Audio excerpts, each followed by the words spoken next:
তিনি আবোল তাবোল কথা বলতে অভ্যস্ত, আবোল তাবোল কথাই বললেন, যে কথা না আছে কোনো রাজনৈতিক মূল্য, না আছে কোনো প্রশাসনিক ভিত্তি।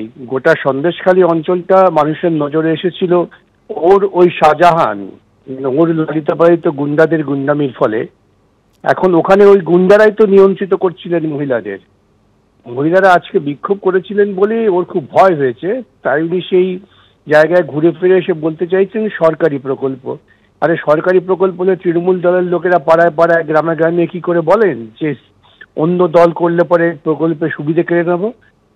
উনি সৎ সাহসের সঙ্গে কথা বললেন না কেন যে সরকারি প্রকল্প কেউ কেটে নিতে পারে না, তৃণমূল পারে না, মমতাও পারে না, সরকারি প্রকল্প সরকারি টাকায় হয়? এই সত্য কথাগুলো কেন বললেন না? আসলে ঘুরে ফিরে উনি এটাই বলার চেষ্টা করলেন যে সরকারের সঙ্গে যারা অনুমোদিত গুন্ডারা আছে তাদের কথায় চলবেন, অন্যের কথায় চলবেন না।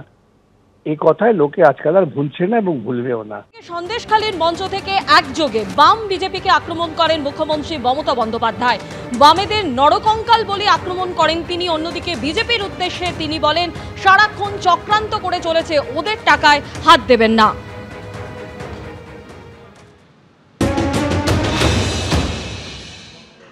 আমি সারা জীবন অনেক লড়াই করেছি, অনেক বন্দুক আমার দিকে তাক করা হয়েছে, আমার চোখ থেকে, মাথা থেকে, পা থেকে, কোমর থেকে সবটাই মেরে প্রায় ভেঙে দিয়েছিল সিপিএম সরকার।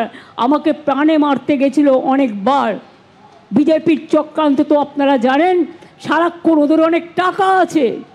রামকৃষ্ণ পরমহংসদেব বলতেন, ওরে টাকা মাটি, মাটি টাকা, এগুলো মানুষের টাকা নয়, এগুলো হচ্ছে অন্যায়ের টাকা।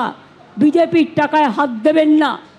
আর ইদানিং কিছু হঠাৎ যে বামফ্রন্ট সবচেয়ে বেশি অত্যাচার করে গেছে মানুষের ওপরে, তারা আমাদের খুন করতে দ্বিধাবোধ করেনি দিনের পর দিন। তারা আজকে হঠাৎ বড় বড় কথা বলতে শুরু করেছেন। নরকঙ্কালের দল, পাষণ্ডের দল, অত্যাচারীর দল, মানুষকে মেরে ফেলার দল, বিসর্জনের দল আর দৃশ্য দূষণের দল। মনে রাখবেন, এদের মিথ্যে কথায় ভুলবেন না। দিদি যদি বলে দিদি করবে। দিদিকে মনে রাখবেন, সন্দেশখালীতে একটা ঘটনা ঘটলে আমার কানে আসবে 1 সেকেন্ডের মধ্যে। হিঙ্গলগঞ্জে একটা ঘটনা ঘটলে আমার কানে আসবে 1 সেকেন্ডের মধ্যে। মিনাখায় একটা ঘটনা ঘটলে আমার কানে আসবে 1 সেকেন্ডের মধ্যে। বাদুরিয়ায় ঘটনা ঘটলে কানে আসবে 2 সেকেন্ডের মধ্যে। বসিরহাটে ঘটনা ঘটলে 8 সেকেন্ডের মধ্যে আসবে।